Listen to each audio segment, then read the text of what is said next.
ஆனால் அன்னைக்கு புரட்சி தலைவி இரும்பு பெண்மணின்லாம் சொன்ன ஜெயலலிதாவை தண்ணி காட்டினார். யார்? விஜயகாந்த். அதில் எந்த சந்தேகம் அப்படியே எந்திரிச்ச உடனே நோம் பயப்பட ஆரம்பிச்சிருச்சு. ஏதோ பண்ணிடுவாங்கங்கிற அளவுக்கு பயந்துருச்சு.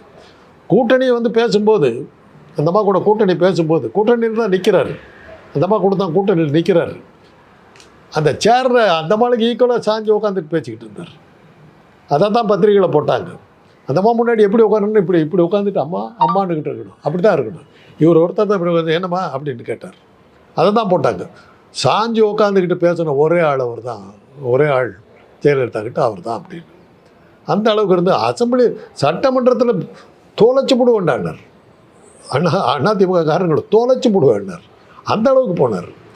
பட் என்னாச்சு, ஒரு மக்கள் நல கூட்டணி அடுத்து அப்படி வச்சார். இதெல்லாம் வச்சு பார்க்கும்போது திமுக அழிந்தது, திராவிட இயக்கங்கள் அழிஞ்சதுன்னு சொன்னாங்க. மக்கள் நல கூட்டணி ஒரு சீட்டு கூட செய்யலை. வந்தார், ஒரு டேர்ம் இருந்தார், அப்படியே காணப்பட்டார்.